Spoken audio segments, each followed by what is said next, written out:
നമസ്കാരം, ജന്മഭൂമിയിലേക്ക് സ്വാഗതം. ഇത്തവണയും ലോക്സഭാ തെരഞ്ഞെടുപ്പിൽ LDF-നാകട്ടെ കനത്ത പരാജയം തന്നെ ഏറ്റുവാങ്ങേണ്ടി വന്നു. അതിന്റെ ക്ഷീണം ഇനി ഈ അടുത്ത കാലത്തെങ്ങും മാറുമെന്ന് തോന്നുന്നതുമില്ല. ഇതെല്ലാം കൂടെ ആയപ്പോൾ സമതല തെറ്റി നടക്കുകയാണ് നമ്മുടെ മുഖ്യമന്ത്രിയായ പിണറായി വിജയൻ. പാർട്ടിയെ നയിക്കുന്ന വ്യക്തി എന്ന നിലയിൽ മുഖ്യന്റെ മുഖത്തേറ്റ വലിയൊരു പ്രഹരം തന്നെയായിരുന്നു ഇത്.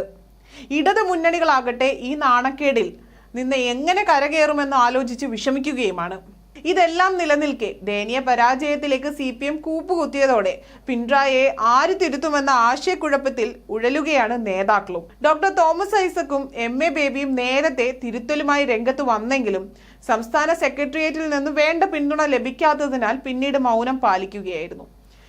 എന്നാൽ തിരഞ്ഞെടുപ്പ് തോൽവിയോടെ ഇത്തരത്തിൽ മുന്നോട്ടു പോകാൻ സാധിക്കില്ല എന്ന് മുഖ്യമന്ത്രി തിരുത്തിയേ പറ്റൂ എന്ന ആവശ്യം പാർട്ടിയിൽ ഉയർന്നു കഴിഞ്ഞിരിക്കുന്നു. തോൽവി ആഴത്തിൽ വിലയിരുത്തുമെന്ന് പറയുന്ന സംസ്ഥാന സെക്രട്ടറി MV ഗോവിന്ദൻ ശക്തമായ നിലപാടെടുക്കണമെന്നും പിണറായിയുടെ കളിപ്പാവ ആകരുതെന്നുമുള്ള നിലപാടിലാണ് ഒരു വിഭാഗമുള്ളത്.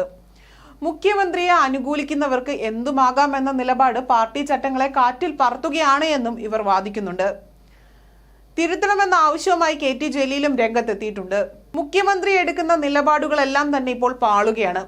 നവകേരള സദസ്സും ഒരു മണ്ടൻ തീരുമാനമായിരുന്നു എന്നേ പറയാൻ സാധിക്കത്തുള്ളൂ. നികുതി വർധന, ക്ഷേമ പെൻഷൻ അടക്കമുള്ള സാമ്പത്തിക ആനുകൂല്യങ്ങൾ നൽകാത്തത്, സർക്കാർ ജീവനക്കാരെ വെറുപ്പിച്ചത്, പോലീസിന്റെ നയങ്ങൾ തുടങ്ങിയവയെല്ലാം സർക്കാരിന് മോശം പ്രതിച്ഛായ തന്നെ ഉണ്ടാക്കി കൊടുത്തു. ഇതെല്ലാം MV ഗോവിന്ദനോട് പലപ്പോഴായി ചൂണ്ടിക്കാട്ടിയെങ്കിലും സംസ്ഥാന സെക്രട്ടേറിയറ്റിലും കമ്മിറ്റിയിലും ചർച്ച ചെയ്യാനും അദ്ദേഹം തയ്യാറായില്ല.